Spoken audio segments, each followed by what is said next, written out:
Tonight we leave behind kingdoms, wars, and great battles. Tonight is quieter, stranger, softer. So softer. Tonight we travel deep into the wild places of Middle-earth to meet one of its most mysterious and overlooked beings. Not Gandalf, not Saruman, but the forgotten wizard of the woods, Radagast the Brown. If you have only seen the films, you may remember him as eccentric, birds in his hair, mud on his robes, a little odd, perhaps even foolish.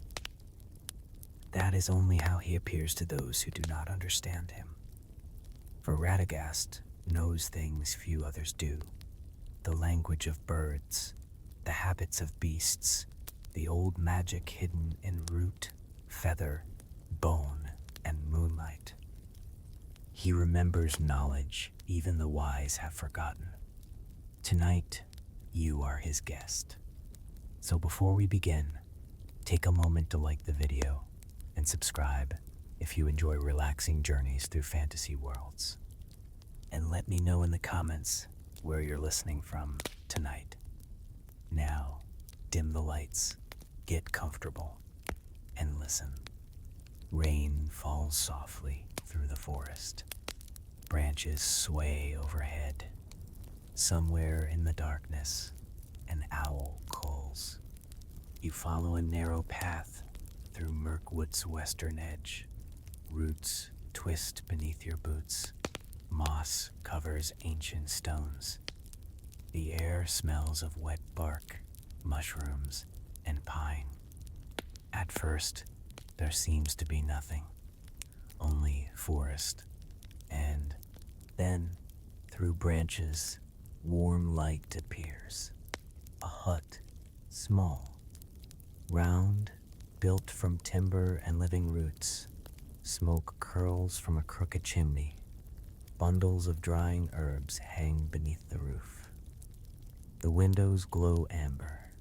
You approach the wooden door. Before your hand reaches it, a voice speaks from inside. Ah, a visitor.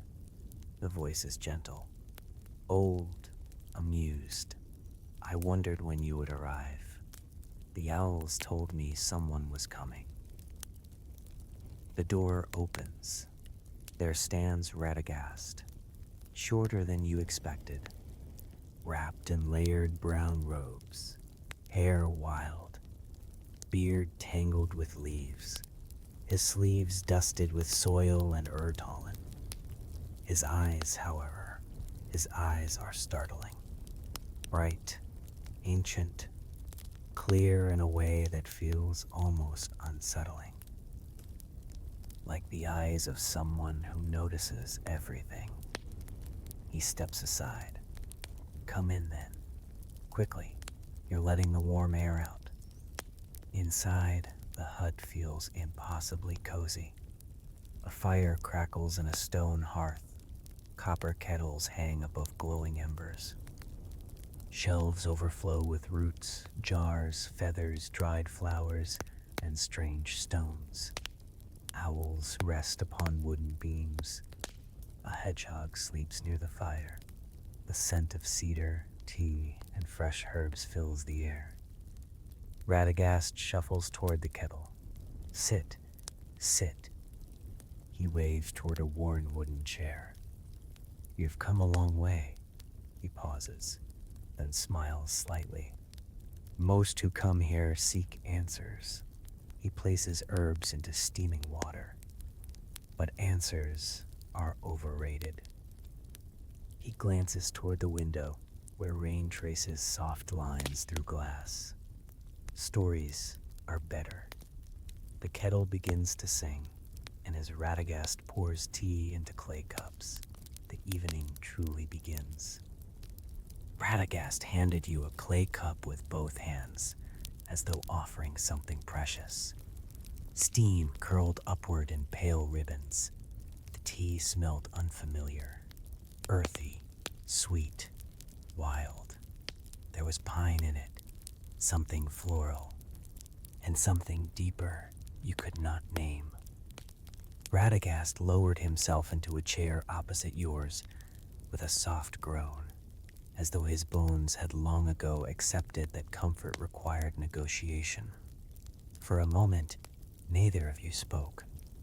Only the fire did. Wood cracked softly in the hearth. Rain whispered against the roof. Somewhere above, feathers rustled as an owl adjusted its position on a beam. The silence did not feel empty.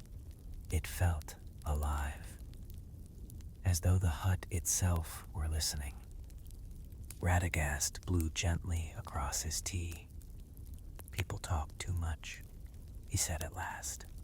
His voice carried no bitterness, only observation. "They think silence means nothing is happening." He took a slow sip, then smiled faintly. "But silence is where most things happen."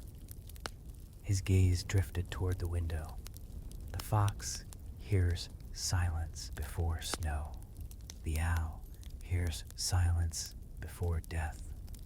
The forest hears silence before fire. He looked back at you, so I listen.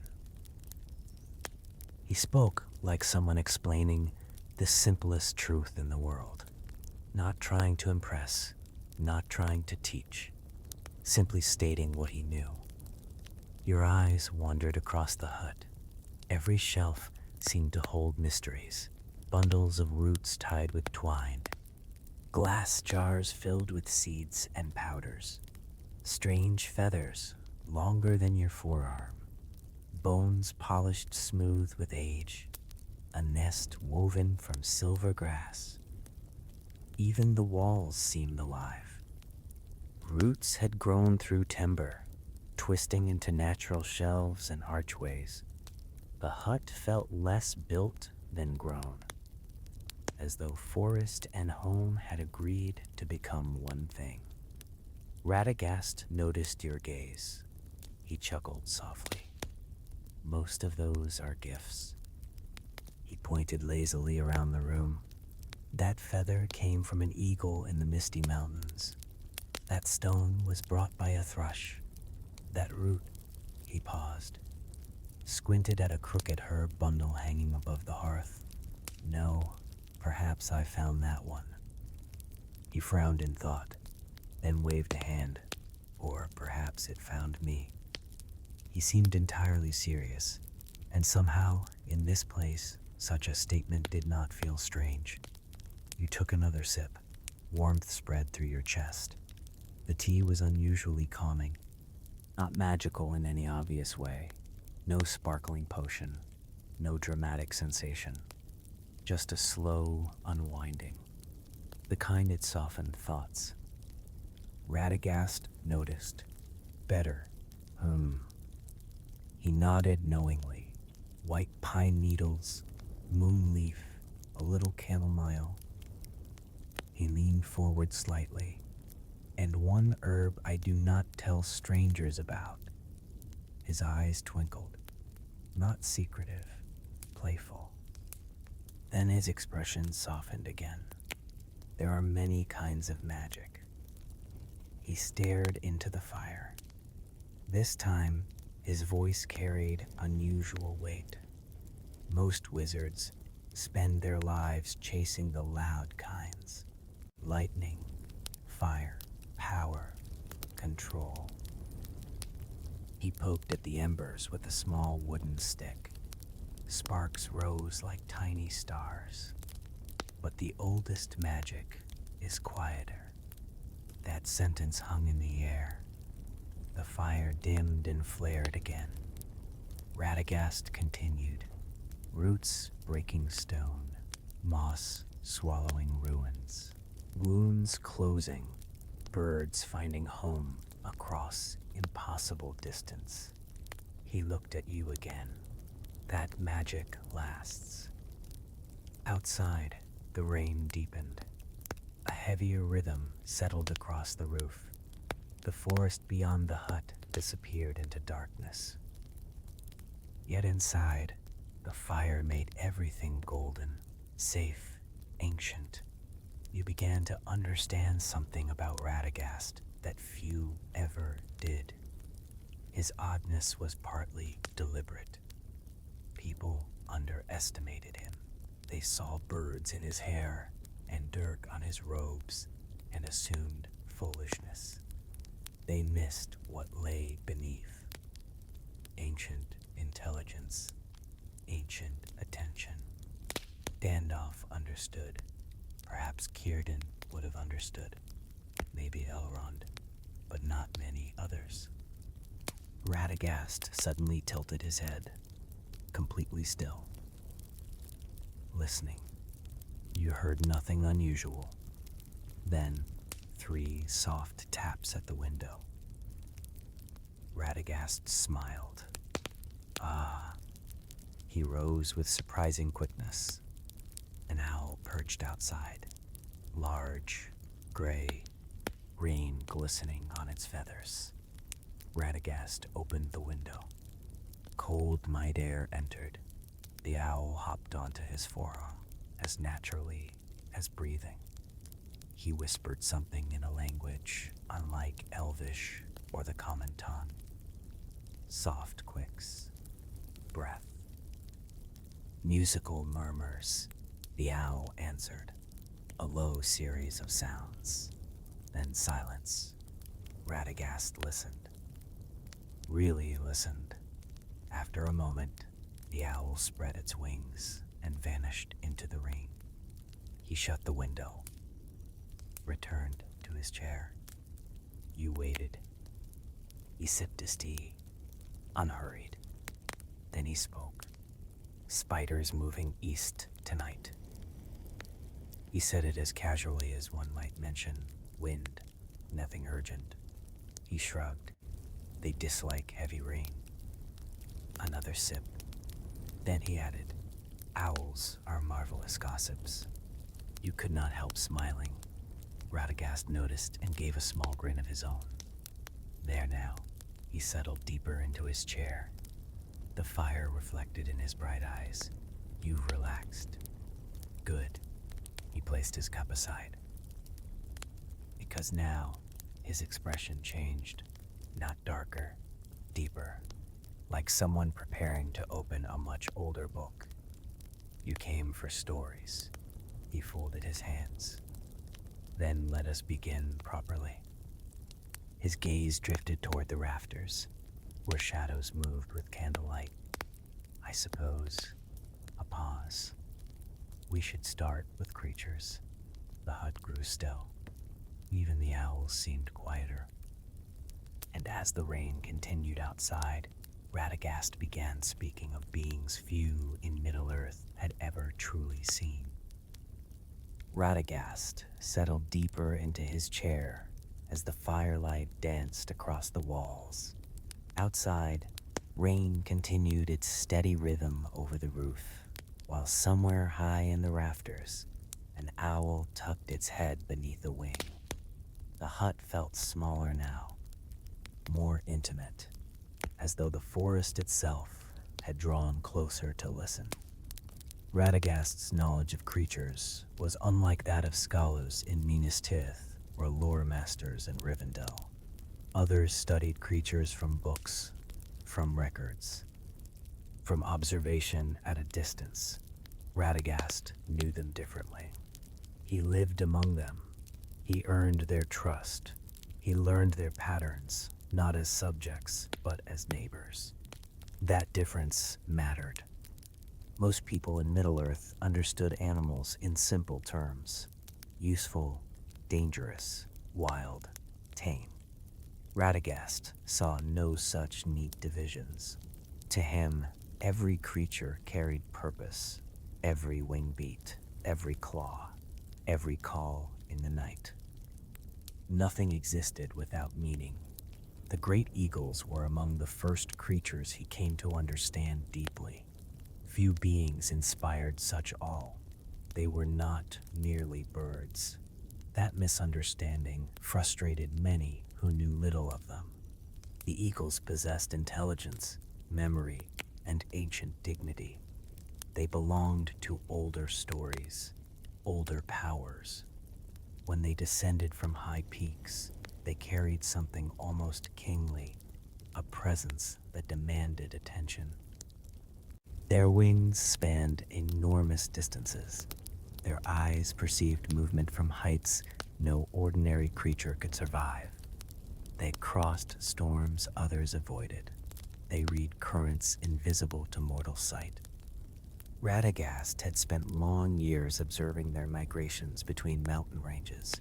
He learned their preferences, their moods, their silences. The eagles did not trust easily. Perhaps wisely, they had seen too much of men, orcs, and greed. Yet, in rare moments, they allowed closeness. Radagast understood why Gandalf respected them so deeply.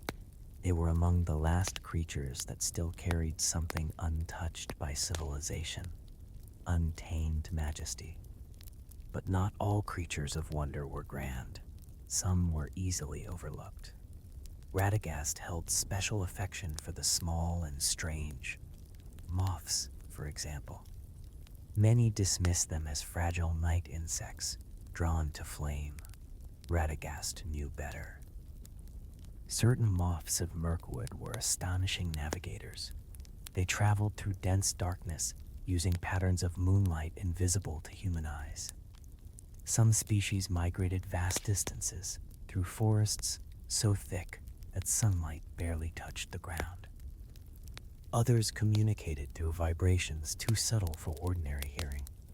Radagast believed some moths responded to ancient enchantments embedded within woodland paths. They followed routes older than kingdoms, routes known only to roots, moonlight, and memory. This fascinated him. The smallest creatures often preserved the oldest mysteries. That pattern repeated throughout nature. What seemed insignificant often concealed astonishing complexity. The rain softened. A misty hush replaced the earlier downpour. The fire burned lower, warmer now. The night deepened. Radagast's thoughts turned darker, toward creatures few willingly discussed, the unseen hunters of old forests. Mirkwood, especially after the shadow fell upon Greenwood, changed. Darkness alters ecosystems in strange ways. Some creatures flee corruption, others adapt, and some seem to emerge because of it. Radagast had encountered beings he rarely described fully, shapes glimpsed between trunks, eyes reflecting no firelight, footprints that began suddenly and ended impossibly. Creatures too intelligent to reveal themselves openly, too cautious to attack without cause. Some among woodmen spoke of shadow cats, silent predators moving where moonlight failed. Not wolves, not panthers, something older, something stranger. Radagast never confirmed such stories directly. Yet neither did he dismiss them. In ancient forests, certainty becomes dangerous. Too much confidence blinds. Radagast preferred humility. Not every mystery demanded solving. Some demanded respect. That philosophy shaped how he moved through wilderness. He did not conquer wild places.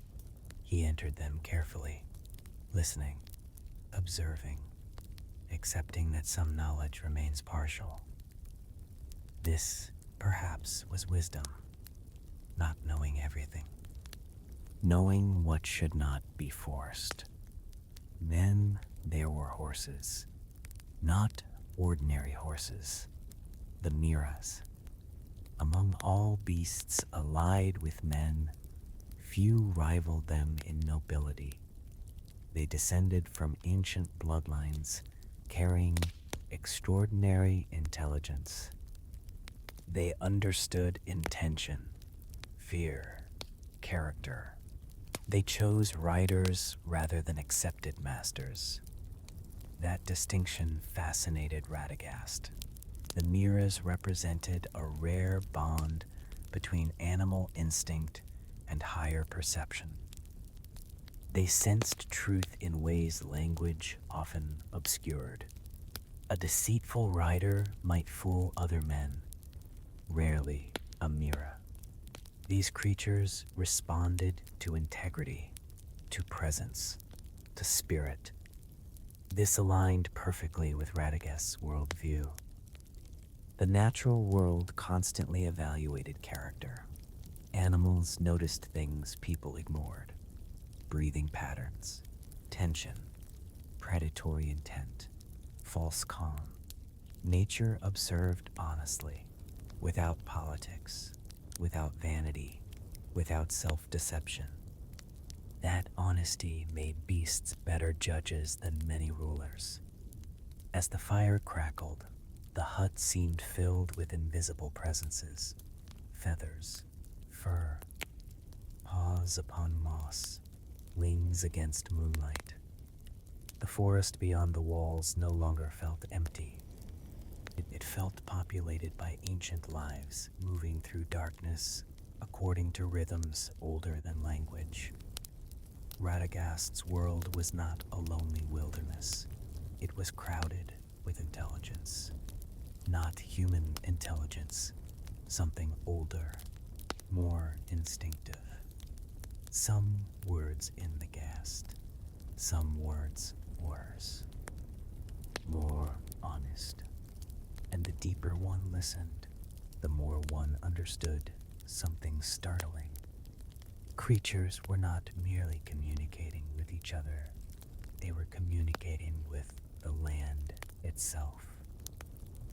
The forest had language, and Radagast had spent centuries learning how to hear it.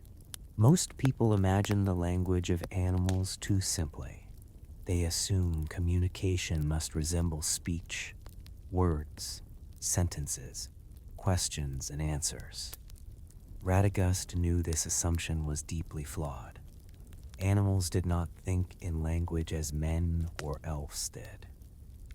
Their communication was older, faster, closer to feeling than grammar. Meaning traveled through rhythm, movement, scent, stillness, even silence. A deer did not need words to warn another deer of danger. A flock of birds could turn as one body without spoken instruction. A wolf pack hunted with coordination so precise it seemed almost telepathic. To most observers, such things appeared instinctive. Radagast believed instinct itself was a kind of ancient language, not primitive, efficient, pure. It lacked the distortions of pride, ego, and deceit. Animals rarely lied. That alone made their communication extraordinary. Birds' warning cry meant danger, always. A horse's tension meant fear, always. The natural world communicated honestly. That honesty fascinated Radagast. He spent centuries refining his ability to listen, not merely hearing sounds, interpreting intention. The difference was subtle but profound. An owl's call at midnight could mean many things to untrained ears: territory, courtship, alarm, recognition, weather change. Radagast learned to distinguish these nuances the way scholars distinguish dialects. Each creature possessed patterns, cadences, emphasis. Some species communicated visually: foxes through posture and tail movement, ravens through astonishing combinations of sound and gesture, bees through movement so precise it bordered on mathematical elegance. The dance of bees especially fascinated him. Tiny bodies mapping distance, direction, and abundance through motion alone. No ink, writing, no spoken instruction. Yet entire colonies understood. Nature solved complexity without language as men understood it. That humbled him. The longer Radagast lived, the more he noticed how noisy civilized minds had become. Men filled silence quickly. They named things and mistook naming for understanding. But naming a creature did not mean knowing it. Calling something a raven did not explain its memory. Calling something a wolf did not explain its loyalty.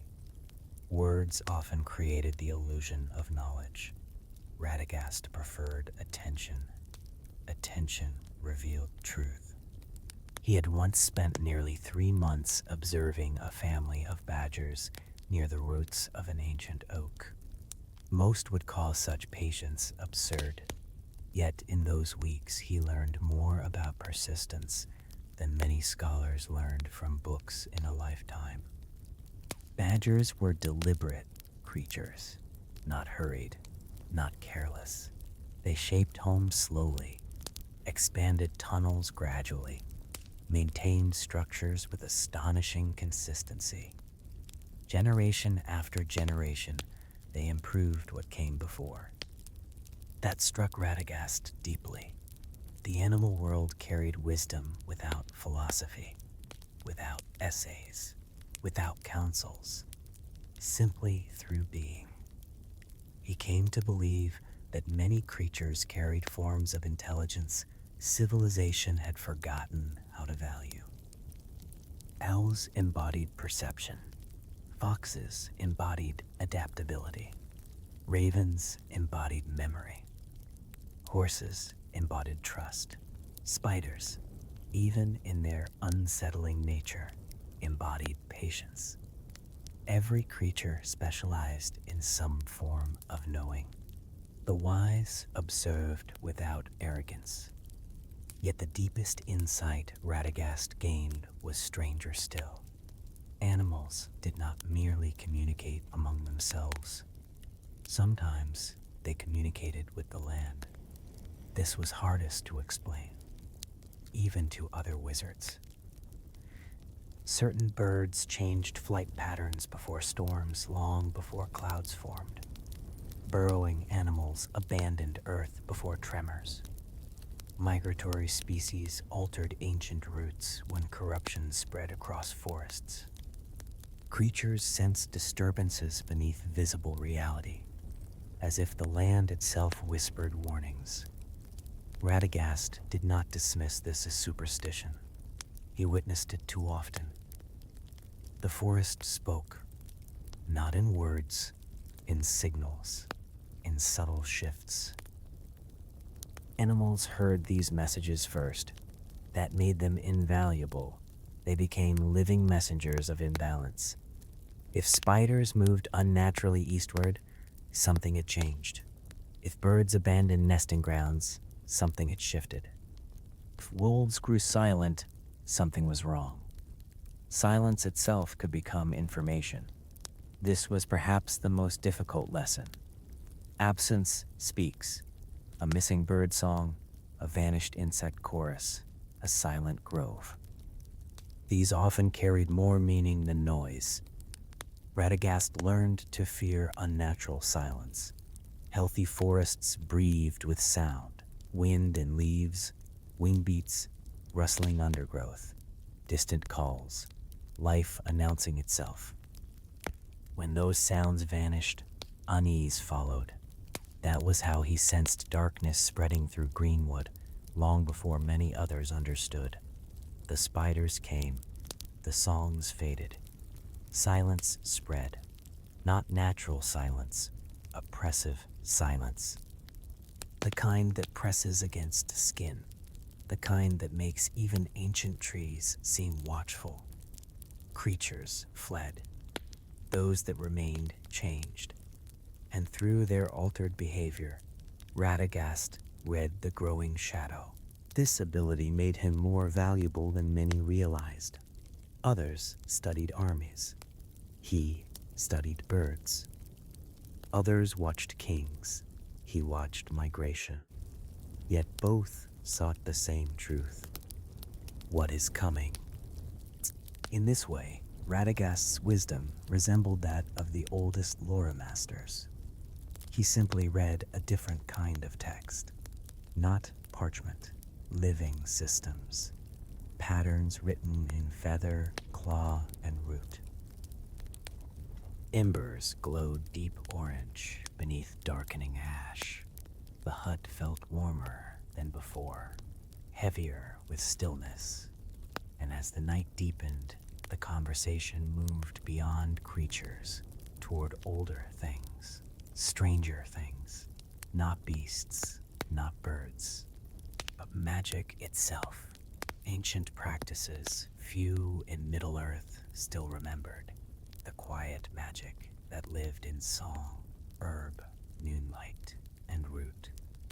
The night deepened around the hut. Rain had softened to a faint whisper, barely audible now beneath the steady breathing of the forest.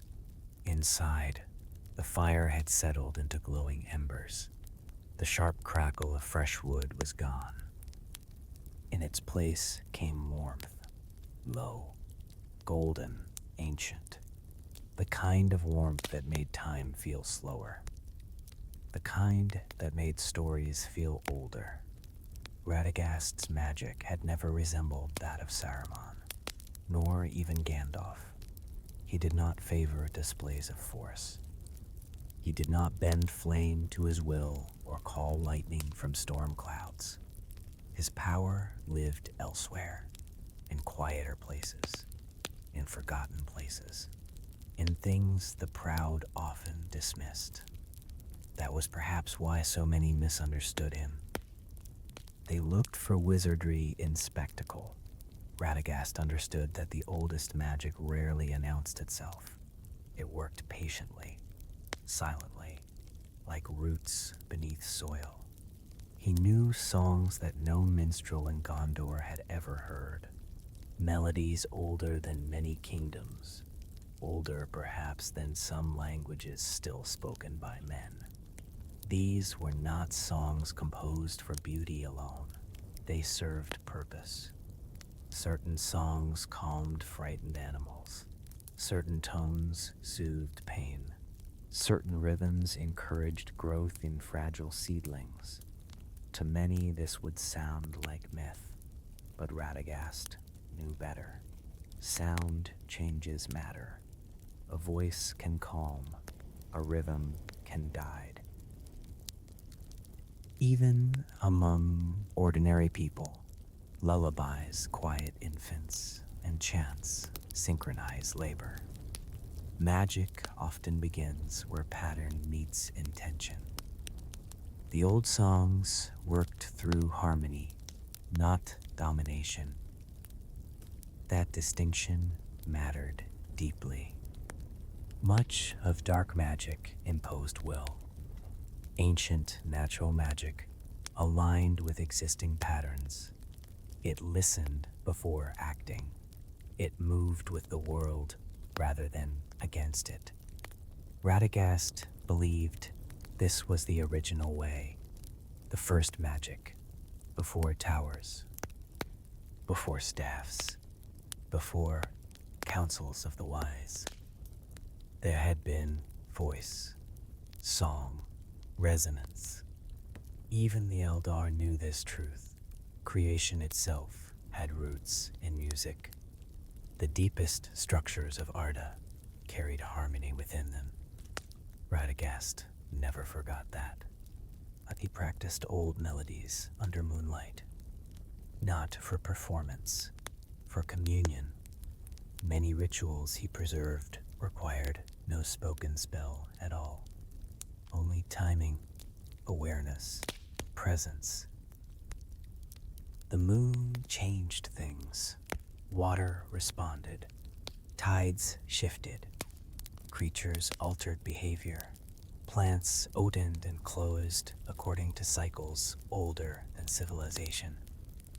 Radagast observed these patterns for centuries. He learned which herbs were strongest under waxing moons, which roots carried potency under full moonlight, which flowers bloomed only when silver light touched them. This knowledge was ancient, part science, part ritual, part intuition. Many healers once knew fragments of it. Most of that knowledge faded. Civilization tends to favor standardization, measured certainty. Yet the natural world resisted rigid systems. No two seasons were identical. No moon rose precisely alike.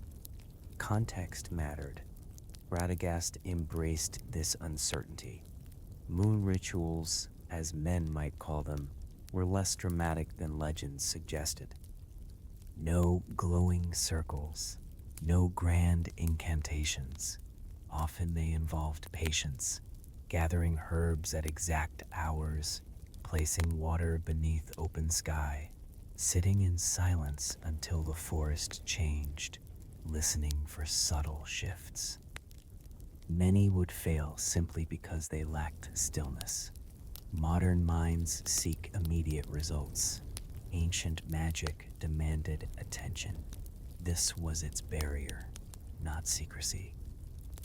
Discipline. One of Radagast's oldest practices involved listening during moonlit stillness in deep forest clearings. Not listening for sounds, for changes in silence. This sounds contradictory. It was not. Every environment carries baseline rhythm. When something subtle shifts, perception catches it. Moonlit forests behaved differently from daylight forests.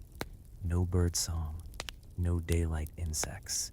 Different predators, different movements, different energies. Under moonlight, certain plants released fragrance only at night. Some creatures emerged only in silver hours. Some ancient groves felt almost transformed. As though daylight concealed layers moonlight revealed. Radagast came to believe some places held memory more strongly at night. Ruins especially. Old stones absorbed centuries. Moonlight seemed to awaken echoes within them. Not ghosts, not exactly. Patterns, impressions, residue of long presence. He had sat in forgotten circles of stone where air felt charged with old intention. Places abandoned by men, but not entirely empty. Magic lingers, especially where ritual repeated across generations. This was another truth civilization forgot. Places remember. Forests remember fire. Rivers remember paths. Stones remember weight. Trees remember wombs. Memory exists beyond minds. Radagast trusted this deeply. He often sensed old disturbances in land long after visible scars faded. A battlefield reclaimed by grass still felt wrong. A sacred grove cut down still felt hollow. A healing spring polluted by corruption still resisted peace. The world recorded history in ways few studied. Radagast read these records instinctively. That made him a keeper of vanishing knowledge, not the kind written in books, the kind carried through practice, observation, presence. As the embers pulsed softly, the air inside the hut filled with faint scents of cedar and drying herbs. The night had grown profoundly quiet, yet the quiet no longer felt empty. It felt layered, alive with hidden systems, hidden rhythms, hidden memory. And Radagast's thoughts turned toward another ancient art, one even practical folk once respected. The healing wisdom carried in root, leaf, bark, and flower. Knowledge as old as forests themselves. Among all the arts Radagast practiced, none felt more central to his nature than healing. Not battle, not prophecy, not power. Healing. There was something deeply fitting in this, for healing requires a particular kind of wisdom. One must understand not only wounds, but balance, not only pain, but recovery, not only what is broken, but what helps life return. Radagast believed the natural world held remedies for nearly every ordinary wound. Not always cures. That distinction mattered. Even the wisest healer could not undo every injury, but nature offered aid, relief, support, a chance for the body to remember how to mend. He learned this first through observation. Wounded animals taught him more than books ever could. A fox with an injured leg returning repeatedly to the same patch of moss. A stag rubbing torn hide against particular bark. Birds selecting specific leaves for damaged nests and injured chicks. Patterns emerged. Creatures sought what helped them. They did not analyze. They simply knew. Instinct again. That ancient intelligence Radagast trusted so deeply, so he followed, observed, tested, learned. Over centuries, his knowledge of herbs became vast. He could identify medicinal plants by scent alone, by leaf texture, by how roots branched beneath soil. Some plants soothed fever, others reduced swelling, certain flowers eased pain, certain roots steadied breathing, certain mosses slowed bleeding with astonishing speed. Yet the herb itself was rarely the whole story. Timing mattered, season mattered, moon phase mattered, rain mattered, even time of day mattered. An herb gathered at dawn might behave differently from the same herb gathered at dusk. This frustrated those seeking simple rules. Radagast accepted complexity. The living world resisted simplification. That resistance was not inconvenience. It was truth. One plant he valued deeply grew in shaded woodland soil, where moisture lingered year-round. Its leaves appeared unremarkable, small, dark green, easy to overlook. Yet when crushed between fingers, it released a sharp, clean scent that opened the lungs almost immediately. He used it for cough, cold, and tight breathing. Another herb bloomed only briefly each spring. Tiny white flowers, fragile as frost. Their petals, steeped slowly in warm water, calmed racing hearts and restless minds. Not by force, by gentleness. This reflected something fundamental in Radagast's philosophy. The strongest healing was rarely violent. It did not conquer symptoms. It encouraged balance. He distrusted remedies that acted too aggressively. Powerful interventions had their place. Brute force often created new imbalance. The best healing restored harmony.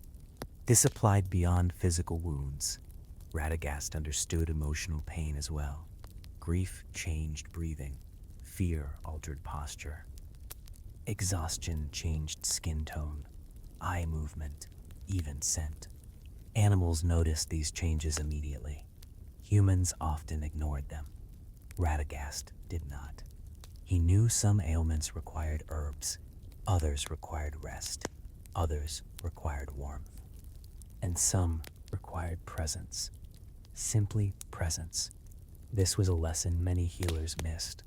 Not every suffering needs fixing. Some suffering needs witness. He had sat beside dying creatures through long nights with no remedy to offer, no cure, no intervention, only company. At first, this felt like helplessness.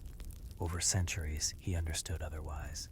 Presence is medicine, sometimes the only medicine left. There was power in not leaving, power in staying beside pain without fleeing from it. This made Radagast uniquely gentle. Even when healing failed, care did not. That mattered deeply. His hut reflected this philosophy. Nothing inside felt arranged for grandeur. Everything served comfort, warmth, recovery, shelter. Dry herbs hung from beams in carefully ordered bundles. Jars lined shelves by purpose rather than beauty. One corner held poultices and salves. Another held oils and tinctures. A low table near the hearth served as treatment space for injured birds, foxes, hares, and occasionally travelers. Many creatures had healed there. Broken wings, infected wounds, burns, poison, exhaustion. Not all survived. Most did. Because Radagast brought more than knowledge, he brought patience. Healing often fails under impatience. Bodies recover on their own pace. Bones knit slowly. Fevers break when ready. Exhaustion lifts gradually. Radagast respected this. He did not rush recovery. He protected it. Outside, the wind shifted. A cool draft whispered along the edges of the hut. The fire dipped and rose again. Night had grown old.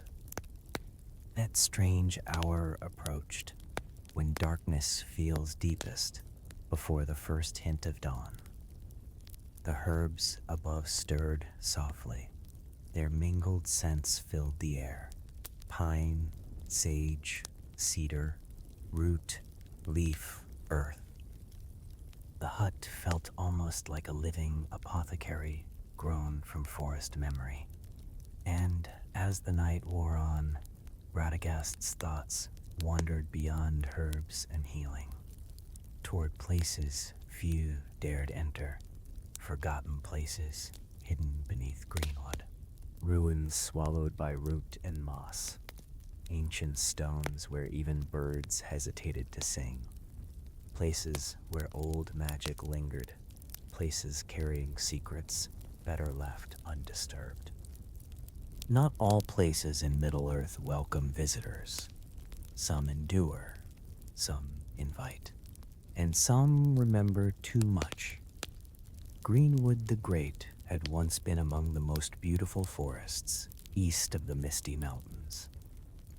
Before shadow touched it, it had been a realm of deep green canopies, golden clearings, and rivers so clear that moonlight seemed to settle inside them. The forest had breathed with life, bird song from dawn until dusk, deer moving through fern and moss, ancient beaches rising like living pillars. It had been a place of balance, but balance, once disturbed, rarely returns unchanged. When darkness entered the forest, it did not conquer everything at once. That was never the way of corruption. It began slowly, a sickness at the edges, small absences, birdsong fading in certain groves, animals avoiding familiar paths, a silence where life once moved freely. Radagast noticed these changes long before most. That was his burden, to see small shifts others dismissed. He knew the forest intimately enough to sense when something felt wrong, not merely dangerous, wrong. There is a difference. Danger belongs to nature. Storms are dangerous. Predators are dangerous. Winter is dangerous. But corruption feels unnatural. It carries intent. A distortion of balance. That was what spread through Greenwood. And so Greenwood slowly became Mirkwood. Even the name changed, as though language itself recognized the transformation. Yet, hidden within that vast forest remained places untouched by ordinary memory. Forgotten ruins, ancient stones swallowed by roots and ivy, structures built by hands long turned to dust. Some belonged to men, some to elves. Some were so old that even Radagast could not say with certainty who first raised them. Time had blurred authorship. Moss erased craftsmanship. Nature reclaimed geometry. And still, those places held presence. Radagast visited them rarely, never casually, always with purpose. He understood that old ruins gathered strange energies. Not because stone itself was magical, because memory lingers where intention was repeated. A place of worship carries echoes. A place of grief carries weight. A place of violence remembers disturbance. Ruins preserve traces, not visible, perceptible. The deeper one's awareness, the stronger those traces became. There was one ruin in particular, hidden beneath the oldest reaches of the forest. Its path was nearly impossible to follow. Even in daylight, mist gathered strangely there. Trees grew unnaturally close. Their roots twisted across ancient stone like veins of bone. At the center stood broken pillars arranged in a circle. No roof remained, no walls, only fragments. Yet, even broken, the place resisted ordinary explanation. Birds did not nest there, foxes did not den nearby. Even insects seemed sparse. Silence ruled the clearing, not peaceful silence, watchful silence. Radagast believed the ruin predated many known kingdoms. Perhaps it had once been sacred, perhaps ceremonial, perhaps something stranger. He never forced certainty upon mystery. He had learned better. The wisest response to ancient places was often restraint. Not every door needed opening. Not every secret demanded naming. Still, he returned occasionally, mostly to listen. The forest spoke differently near such places. Winds changed tone. Animal paths curved around them. Moss grew thicker on certain stones than others. Patterns emerged, and patterns mattered. Radagast trusted patterns. One winter, he noticed something unsettling. The silence had deepened, not just around one ruin. Across several ancient sites, creatures avoided them more strongly than before. Owls altered flight routes. Wolves circled wider. Even spiders changed nesting patterns. That alarmed him. Animals rarely fear ruins without reason. Fear meant disturbance.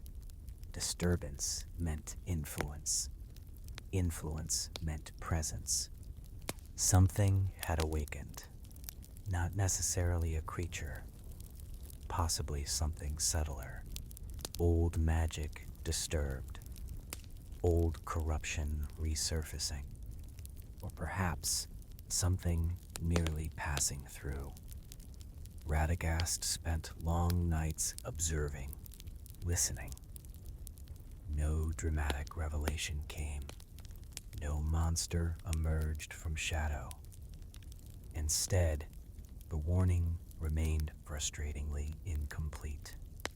That unsettled him more. The unknown often frightens less than the partially known. A clear enemy can be faced. An unclear disturbance lingers in thought. It reshapes perception. This was one of the oldest truths of wilderness. The unseen exerts tremendous power.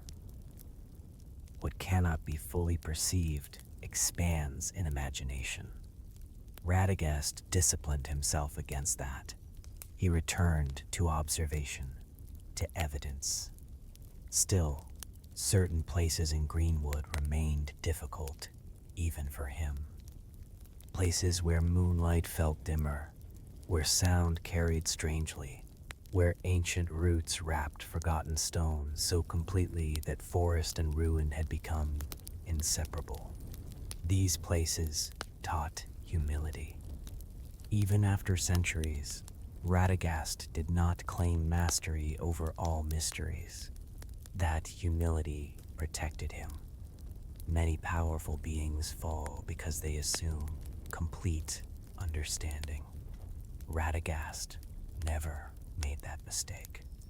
He accepted limits, accepted mystery, accepted that Middle-earth still held secrets beyond even wizard sight. And perhaps that was why the forest trusted him. He did not seek to dominate its mysteries, only to respect them. Yet, among all the hidden places of Greenwood, there were a few secrets even Radagast rarely allowed himself to think about. Secrets tied not merely to old magic, but to knowledge that should remain buried. Knowledge too dangerous for ambitious minds. Not all knowledge should be pursued. This was a truth Radagast understood deeply. Some knowledge heals, some protects, but some corrupts the one who seeks it. Middle-earth had seen this before. Morgoth sought forbidden power. Sauron sought control. Saruman sought mastery. Again and again, wisdom became hunger, and hunger became ruin. Radagast chose a different path. He understood that some mysteries are best left untouched. Greenwood held such mysteries, ancient hollows, forgotten ruins, buried chambers swallowed by root and moss, places where even animals refused to linger. There was one place Radagast visited only once. Hidden beneath twisted yew trees lay an ancient stone passage. No birds nested nearby. No deer crossed the ridge. Even insects avoided it. That alone was warning enough. The tunnel descended deep underground. Cold stone replaced the scent of forest. At its end lay a chamber carved with symbols older than any language Radagast recognized. At the center stood a circular basin of black glass, smooth, still, unnaturally reflective. Its surface seemed to reflect more than light. It reflected attention. Radagast felt danger immediately. Not the danger of claws or teeth, something older, something raw. And so he did something many powerful beings failed to do. He left immediately without seeking answers, without testing boundaries, without touching what should remain untouched. That choice revealed his wisdom. Saruman would have stayed, studied, measured, sought mastery. Radagast chose humility. He understood something profound. Wisdom is not knowing everything. Wisdom is knowing when to stop.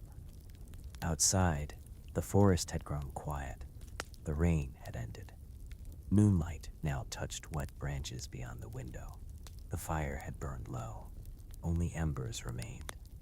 Radagast sat in silence beside them, still, peaceful, ancient, and at last you understood why so many misjudged him. He never cared to appear wise. Mud on robes, leaves in beard, birds in his hair. Let others laugh. The forest knew better. Knew better. For beneath that eccentric exterior lived something rare. Wisdom without ego. Power without domination. A guardian of wild things. A protector of forgotten places. The first pale light of dawn touched the window. Soon the forest would wake. Birdsong would return. Night would end. Yet something of the evening remained. Warm stillness, the quiet comfort of ancient wisdom. An evening with one of Middle-earth's gentlest guardians. Not a king, not a conqueror. Simply a caretaker of old magic. Radagast the Brown. And somewhere beyond the hut, an owl called once into the fading dark. The end.